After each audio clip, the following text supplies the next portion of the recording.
Welcome to the Good Leadership Podcast, where we explore the stories, strategies, and insights of thought leaders who inspire us to think differently and lead better. Today, we're diving into a concept that redefines what it means to build high-performing teams, the Smart Tribe.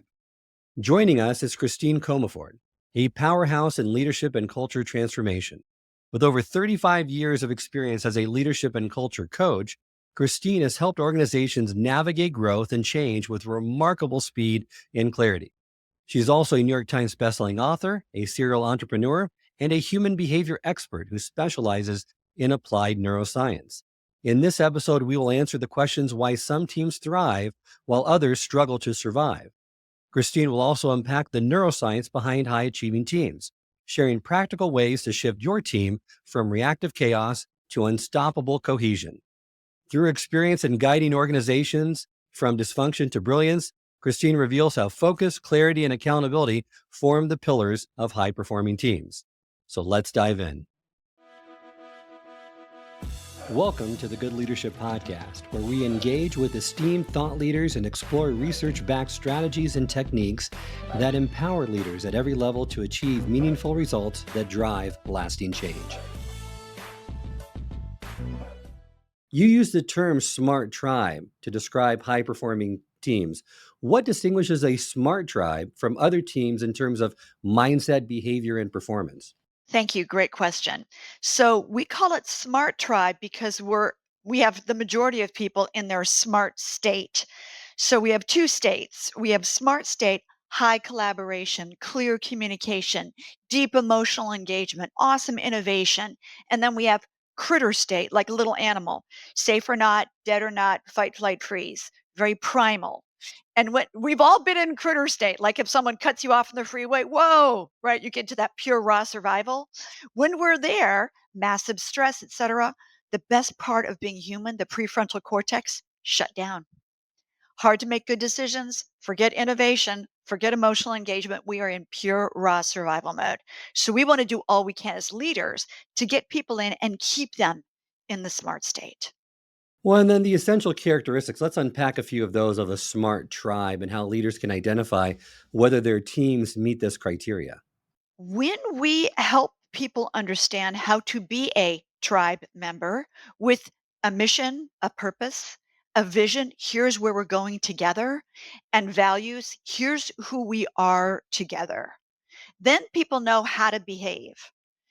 And when we know what the code of conduct is, if you will, in the tribe, then we can assure that we are safe, that we belong, and that we matter.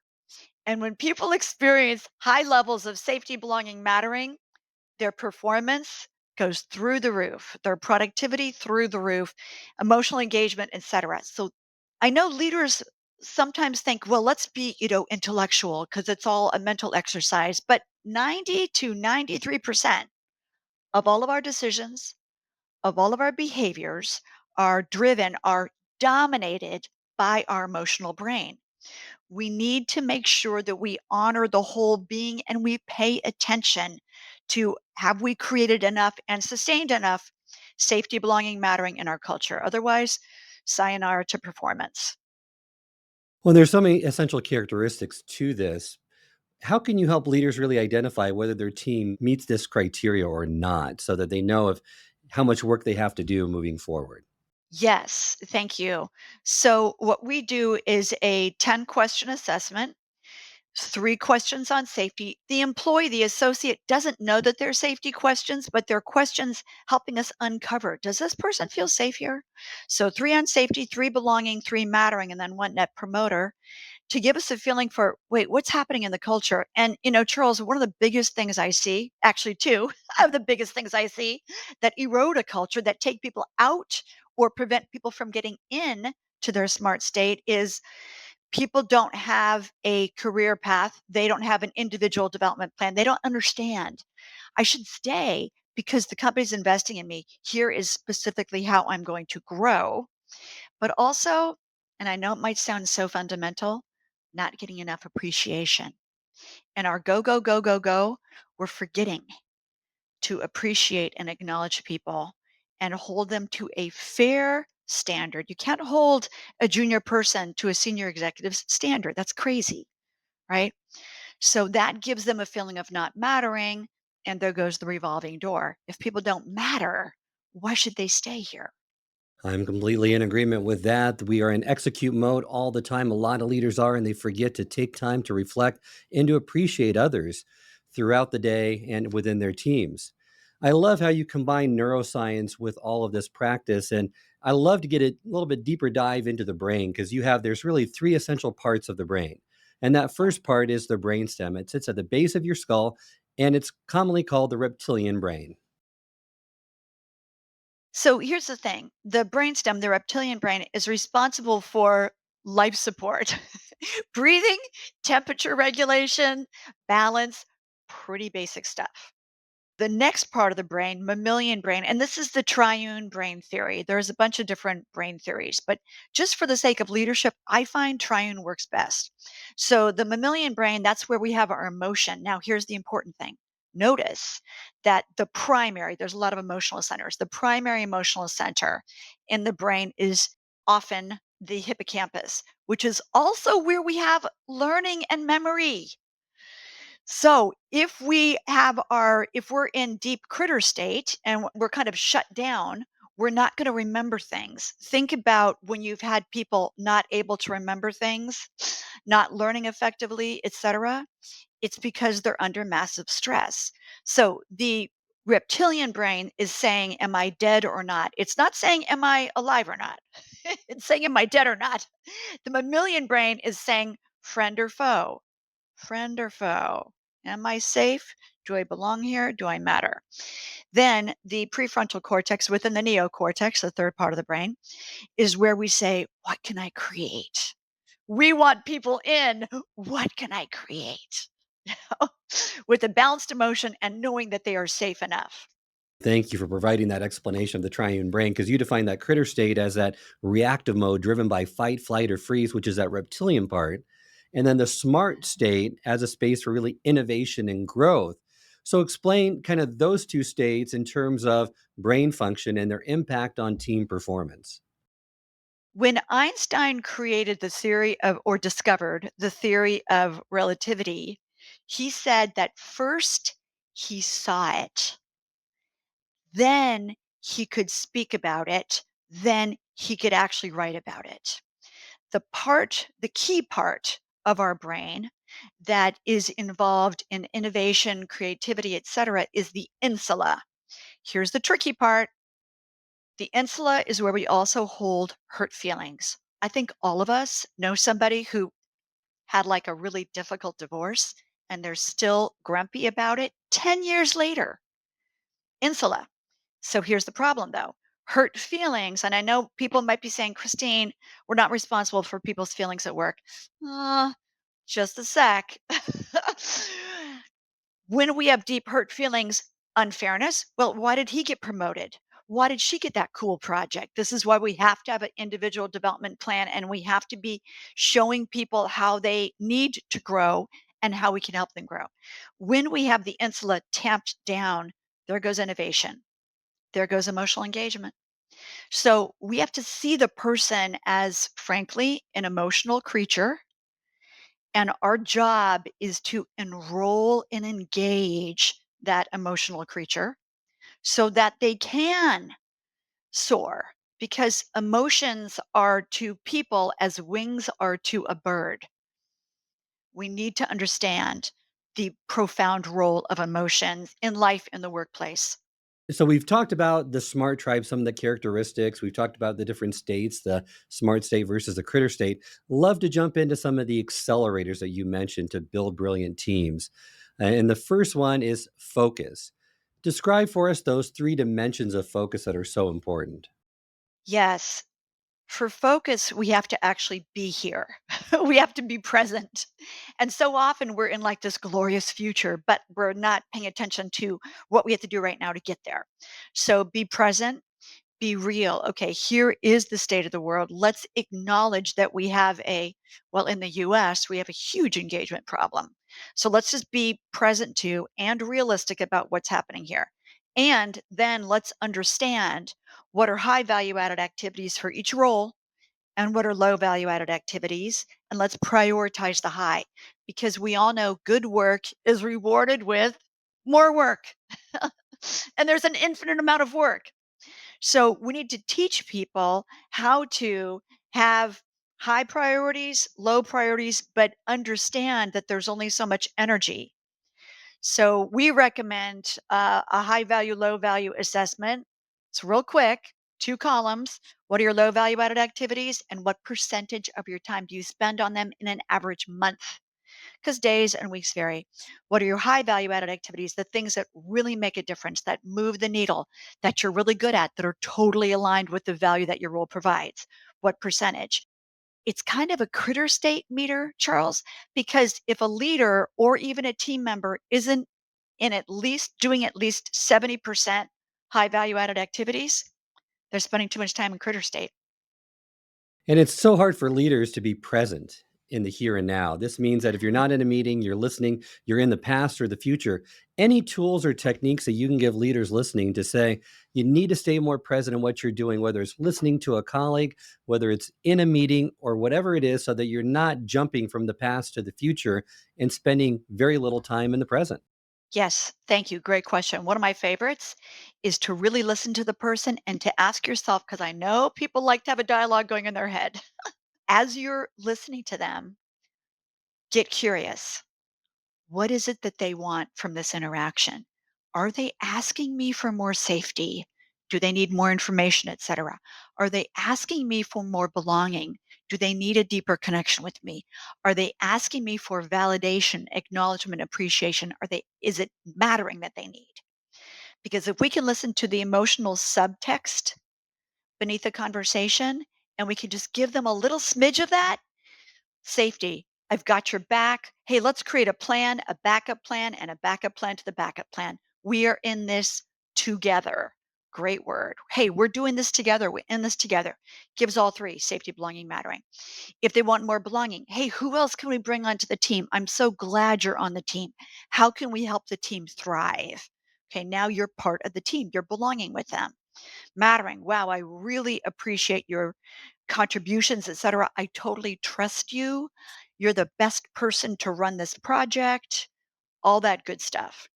That helps us stay present because we're really paying attention to what the person needs from us. You're right, and it provides that connection. If you're not present, you're not gonna have that connection, that safety, belonging is not gonna be there, and that's a critical benefit for staying present in those situations. And then that other dimension of focus where it's just to be real. A lot of leaders also kind of go into this wishful thinking mode, right? Instead of Yeah. grounding their understanding, their reality into what's happening right now. And how would you help them provide that clear distinction between envisioning an outcome versus just wishful thinking? Yes. Here's the thing, and I know you've experienced this, we all have. When someone isn't being real with us, what happens to our trust of them, right? You're like, wow, they're like, la, la, la, la, la, they're denying. I don't feel safe moving forward with them because I think they're going to go off the rails. Or I don't think they realize that, a tsunami is coming, whatever. So if we want to build trust, and I know I'm a broken record on this, but it makes all the difference. Safety plus belonging plus mattering equals trust. So to be real, that's where we have people do the high value, low value assessment. And then we go, whoa, the majority of my team has mostly low value added activities. No wonder they're not excited about their work. And the high value, low value, every 90 days. Seriously. That way we can be real. Also, the first time you do a high value, low value added assessment, it's a little jarring because you're going to find that you have people doing redundant work, or they're still doing something you asked them to discontinue 6 months ago, but they weren't present and they didn't hear it.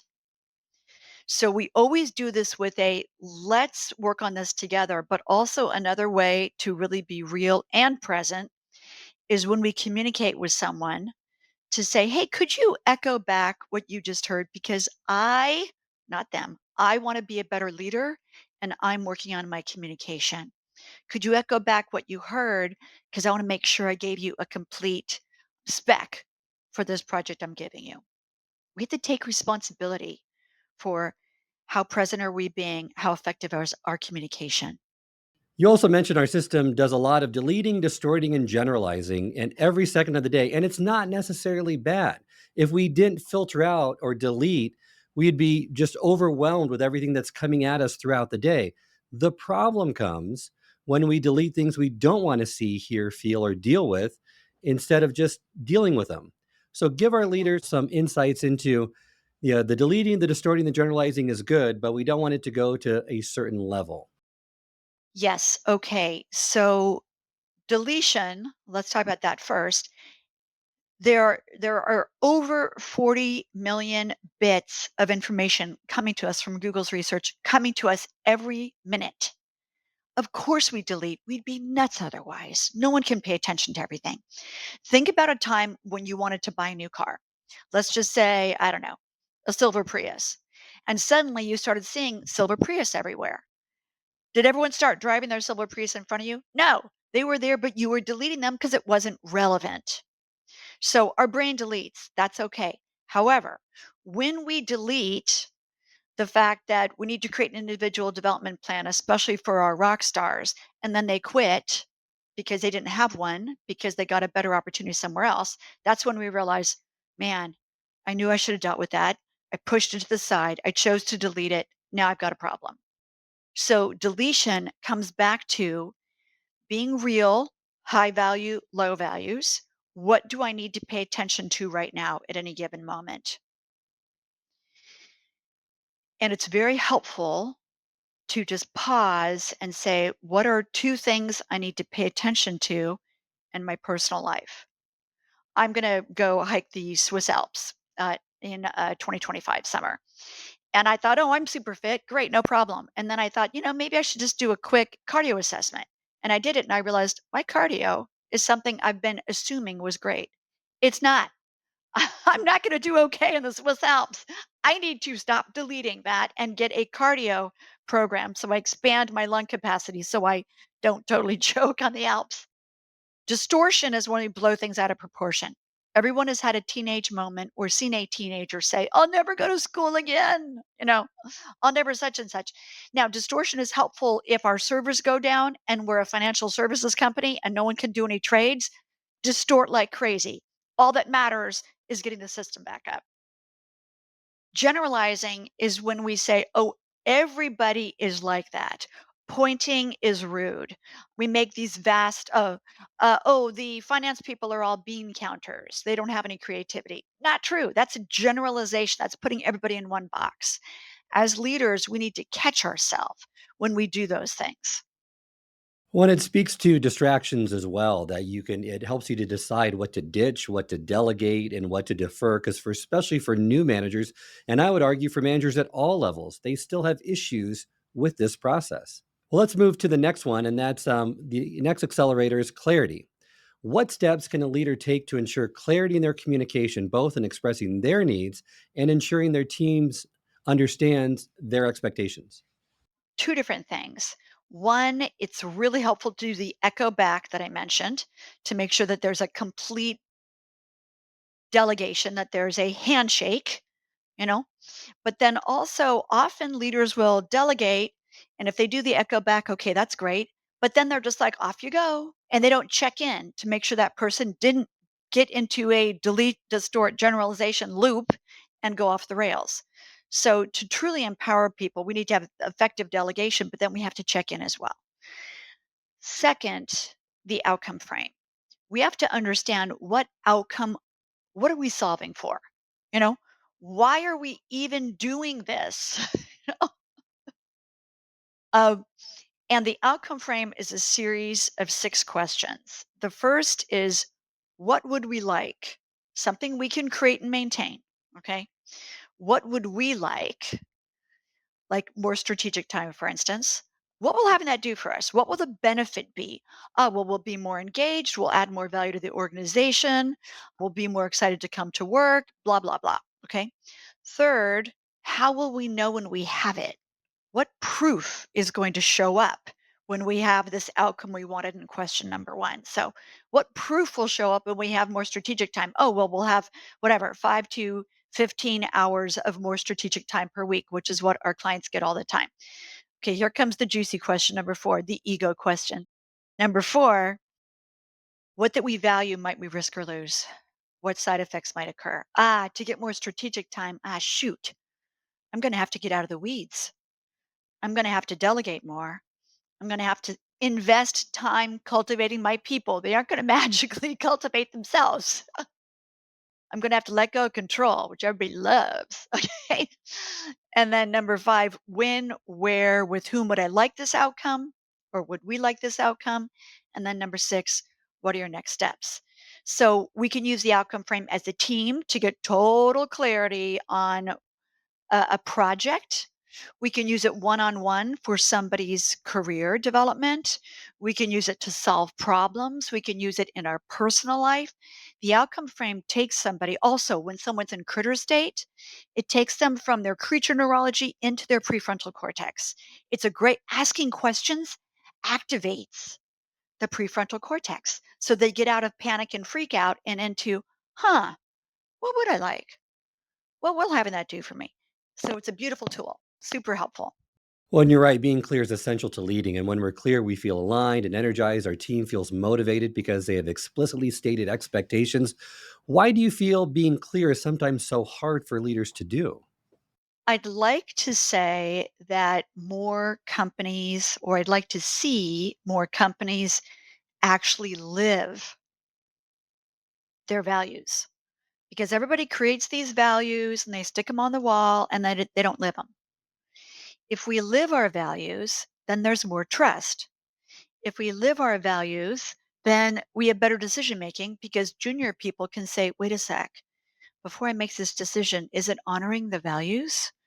And also, we erode trust when we say one thing but do something else. So, a big part of clarity is congruence consistently, right? Our actions and our words are aligned. And I find that being true, being clear means that we need to take the time to discover what we need, to articulate it clearly, and to be sure that the other party really understands it, which is that critical step that many leaders feel or haven't explored enough or spent enough time in. I love how you unpack clarity into 3 domains because it really provides more insight. Perhaps you can give us Yeah. just a high level overview of those 3 domains. Yes. So, it's words, it's vision. We're going here, and my words are backing that up. My words are also backing up my values, the company's values, and then also intentions. So it's probably the easiest is to think about, am I saying what is true? That's back to the be real, right? If you have a bad quarter, you have a bad quarter. Say it. Hey, okay, this quarter did not work out so great. Let's do an outcome frame and figure out what we would like next quarter and turn this ship around. So the words, the vision, the intentions, the actions have to all be congruent for people to feel that they're clear and they understand where we're all going together. You also mentioned of the 5 types of communication, only 2 move results forward, and those are requests and promises. So to make sure you focus on those and training your team to do the same. Yes. Will you do this for me by Friday at 4? Oh, let's mention that for one sec, because I know we're going to talk about accountability in a minute. We often give assignments in a way that doesn't work for the brain. The brain needs specificity. Please don't say this is due Friday. Please say Friday at 4 p.m. You know, can I have a report of sales ascending in an Excel spreadsheet, ranked by product and alpha on customers, right? Be specific, but you've got to give people a date and a time. You create a little miniature critter state. Oh, it's due Friday. Well, is that Friday at 9 a.m.? Is that Friday at 8? Is that Friday end of day? When Friday? I don't want to get in trouble. You also mentioned in this part is which I love, and it's an MBA is optional, but a GSD is essential, and the GSD stands for Get Stuff Done. It's all about results. It's not about burnout and spending a zillion hours at work. It's back to the high value added activities, right? What moves the needle? And back to what you said earlier, what can we ditch? or delegate, or frankly, just defer for a while. We don't have to do it all now. Let's move into the next accelerator, and that's accountability. Talk to us about the accountability equation. Yes, and here it is back to clarity and communication. When the assigner, the leader, says, "Here's what I'm expecting from this particular project," and the owner of that project, the person delegated to, says, "Okay, I get it. I will do that by Friday at 4, whatever." And there are rewards or conversations or consequences if it's not done, then we get self ownership. We get high accountability. Our clients love weekly status, and it's really easy. What did I do this week? What didn't I do and why? That helps you understand if there's dysfunction in the system or if you are over delegating and people don't feel safe saying, "Just a sec, can I move that off?" Right? So what did I do? What didn't I do and why? Okay? What were my wins? Like, what am I really proud of that I achieved? And then what am I going to do next week? Keep it simple. Have a standard time that that's due, because that also helps us know. And I also like to have just a quick little set of bullets of long term projects. Okay, so these long term projects, just, 5 bullets of each long term project, for instance, one for each. Okay, this one's in process. This one's on track. This one I haven't gotten to, but my start date's not till February 1st. Love that accountability equation. Clear expectation plus owner agreement plus personal rewards and the consequences equals self ownership and high accountability. Because if you don't have it, you mentioned trust can be broken at 3 different levels: at the capability level, the commitment level, and the character level. And the character's tricky, right? Because if someone keeps breaking commitments, you start to wonder, who is this person? That's and when somebody kind of breaks trust, it takes a while to rebuild it. The other thing to mention, though, too, is that when you're building accountability, you got to make sure that the ego is not triggered, because the ego triggering, you have 3 different areas in which that can be triggered, questioning someone's significance or competence or liability. It's so you have to be careful and kind of walk tenderly in that area as you're trying to build this accountability culture, correct? Yes, and that, Charles, is why it's so great to say, "Can you help me understand?" We don't want, and we don't want to say, "Well, repeat back what I delegated because you might have messed it up." No, the leader has to be the one who's humble. "Hey, I want to be a better leader. Help me understand how I can communicate better with you." How about for distinguishing between holding yourself accountable and holding your team accountable? Are there differences and best practices for each? Frankly, I think having an accountability partner, especially for a leader who might not be at the point or the level where they're doing a weekly status, having an accountability partner is huge, because some leaders aren't all that accountable on a weekly basis to someone. They're accountable maybe quarterly, but those weeks add up to quarters. So it's super helpful, I believe, to have an accountability partner, a peer level accountability partner in a different department that you trust, where you can share kind of, "This is what I did, this is what I didn't do, and why. This is what really rocked this week. And here's what I'm gonna do next week. And here's how I'm doing on these long-term projects."